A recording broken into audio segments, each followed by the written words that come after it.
Hi friends, welcome to Tunku kitchens and blogs. ఈరోజు మన కిచెన్లో చేపల పులుసు ఎట్లా పెట్టుకోవాలనో చాలా సింపుల్ మెథడ్లో చూపిస్తాను.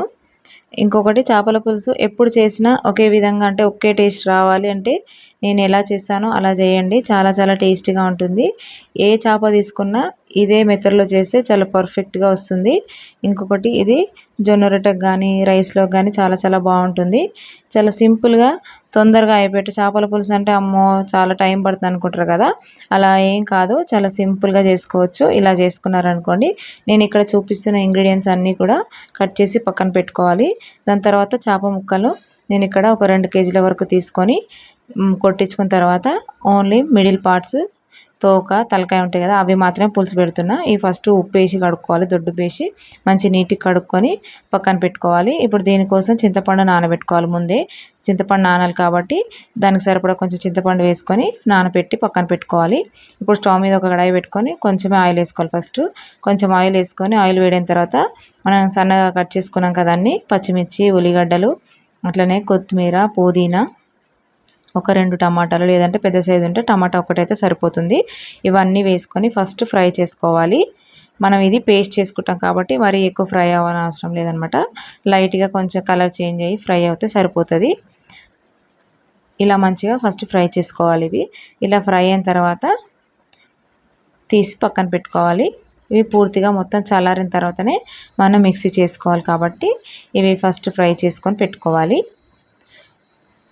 ఇప్పుడు అదే కడాయిలో ఆయిల్ పోసుకోవాలి. ఇప్పుడు పులుసుకి సరిపడా ఆయిల్ మొత్తం వేసుకోవాలన్నమాట. కొంచెం ఆయిల్ ఎక్కువ పడుతుంది చేపల పులుసులో. ఆయిల్ హీట్ అయిన తర్వాత కొంచెం బోజరాకు, 1 స్పూన్ సాజీర, కొంచెం ఉల్లిగడ్డ, అంటే చిన్న ఉల్లిగడ్డ అయితే సరిపోతుంది. ఇప్పుడు ఇవన్నీ ఫస్ట్ ఆయిల్లో కొంచెం ఫ్రై అవ్వాలి. ఇలా ఫ్రై అయిన తర్వాత దీంట్లో ఫ్రెష్గా మనం మిక్సీ పట్టుకున్న అల్లం ఎల్లిగడ్డ పేస్ట్ వేసుకోవాలి. ఇలా నాన్ వెజ్ కర్రీస్కి ఎప్పుడైనా కూడా నేను ఫ్రెష్గానే పట్టుకున్న అల్లం ఎల్లిగడ్డనే వేసుకుంటాను. అందుకే ఆ టేస్ట్ చాలా చాలా బాగుంటుంది. నాన్ వెజ్లో ఎప్పుడైనా కొంచెం ఎక్కువ వేసుకోవాలి అల్లం ఎల్లిగడ్డ కూడా. 1 స్పూన్ పసుపు, అట్లనే ఒక 3 స్పూన్ల వరకు కారం, 1 స్పూన్ సాల్ట్ కూడా వేసుకొని మంచిగా ఆయిల్లోనే ఫ్రై చేసుకోవాలి. ఇప్పుడు ఇవి మాడకుండా చిన్న మంట మీదనే కారం మంచిగా ఫ్రై అయ్యేంత వరకు ఫ్రై చేసుకోవాలి. ఇలా మంచి కారం ఒకసారి అంతా ఇలా ఫ్రై అయిన తర్వాత మనం ముందుగా కడిగి పెట్టుకున్నాం కదా చేపలు, ఈ చేప ముక్కల్ని ఒక్కొక్కటిగా ఇందులో వేసుకోవాలి. నేనైతే ఇక్కడ ఈ చేపలు దూప్చాన్ ఫిష్ తీసుకున్నాను. మీరు ఏ చేపతోనైనా, బొచ్చలైనా, రవ్వలైనా, ఏ చేప అయినా కూడా ఇదే మెథడ్లో చేసుకున్నా అంతే టేస్ట్ వస్తుంది. ఏంటంటే ఈ దూప్చాన్లో ఏంటంటే మరి చిన్న ముళ్ళులు ఎక్కువ ఉండకుండా మంచిగా ఉంటుంది, అంటే చిన్నపిల్లలు కూడా తినేటట్టు ఉంటుంది అనమాట ఈ చేపలో. అట్లా అందుకని ఈ చేపలు అయితే బెటర్ ఉంటుంది పిల్లలు తినాలనుకుంటే. ఈ ఫిషెస్ అన్నీ వేసుకొని మూత పెట్టి కొద్దిసేపు అలా ఉడకనివ్వాలి, ఫ్రై అవ్వనివ్వాలి అవి. ఆలోపు మనం చల్లారింది కదా, ఇదంతా కూడా ఇప్పుడు మిక్సీ జార్లో వేసుకోవాలి. ఉల్లిగడ్డ, టమాటా, పచ్చిమిర్చి ఇదంతా వేసుకొని మనం నానబెట్టుకున్న చింతపండు కూడా ఉంది కదా, నానబెట్టుకున్న చింతపండులో వాటర్ అంతా తీసేసి నానని చింతపండునే వేసుకొని అట్లనే ఒక 3 స్పూన్ల వరకు కొబ్బరి వేసుకోవాలి. ఇలా మనం కొబ్బరి వేసుకుంటేనే మనకు ఆ పులుసు అనేది కొంచెం చిక్కగా అండ్ టేస్టీగా కూడా ఉంటుంది అనమాట. కొబ్బరి బదులు ఇక్కడ గసగసాలు కూడా వేసుకోవచ్చు. ఇప్పుడు ఇదంతా మంచిగా పేస్ట్ లాగా చేసుకోవాలి. ఎక్కడ మనకు బరగగా అట్లా తగలకుండా ఇట్లా ఫైన్ పేస్ట్ లాగా చేసుకొని పక్కన పెట్టుకోవాలి. ఇక్కడ మనకు ఫిష్ కూడా 1 సైడ్ ఫ్రై అయిపోయినాయి కదా, ఇప్పుడు మెల్లగా స్పూన్తోని అంటే బ్రేక్ అవ్వకుండా ఒక్కొక్కటి రెండో వైపు కూడా టర్న్ చేసుకొని ఫ్రై చేసుకోవాలి.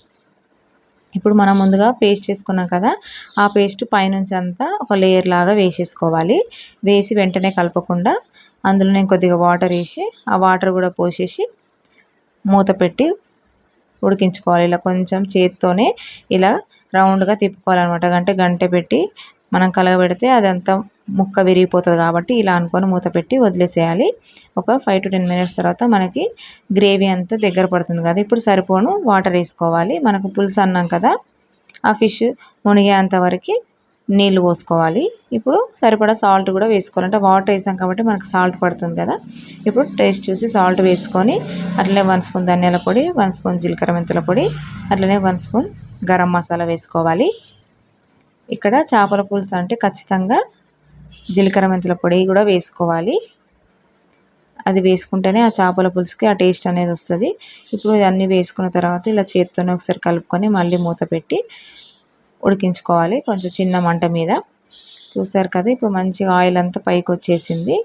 ఇప్పుడు ఆల్మోస్ట్ మన ఫిష్ పులుసు అనేది రెడీ అయిపోయినట్లే.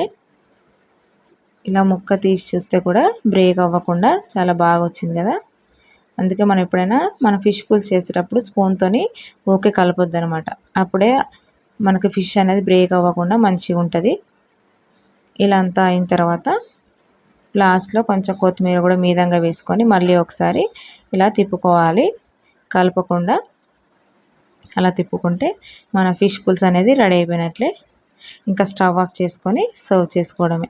చూసారు కదా ఫ్రెండ్స్, చాలా సింపుల్గా ఇలా మంచి చిక్కని గ్రేవీతోనే చేపల పులుసు ఈజీగా చేసుకోవచ్చు ఎవరైనా కూడా. అండ్ తొందరగా కూడా అవుతుంది ఈ విధంగా చేసుకుంటే. తప్పకుండా ఈసారి చేసినప్పుడు ఇలా నేను చేసినట్టు మీరు కూడా ట్రై చేయండి. చాలా చాలా టేస్టీగా ఉంటుంది, చాలా బాగా వస్తుంది. అట్లనే మన వీడియోస్ మాత్రం ఫస్ట్ టైం చూసే వాళ్ళు ఎవరైనా ఉంటే సబ్స్క్రైబ్ చేసుకోండి. ఈ వీడియో నచ్చితే మాత్రం లైక్ చేయండి, షేర్ చేయండి, అట్లనే సబ్స్క్రైబ్ చేసుకోండి. Thank you for watching.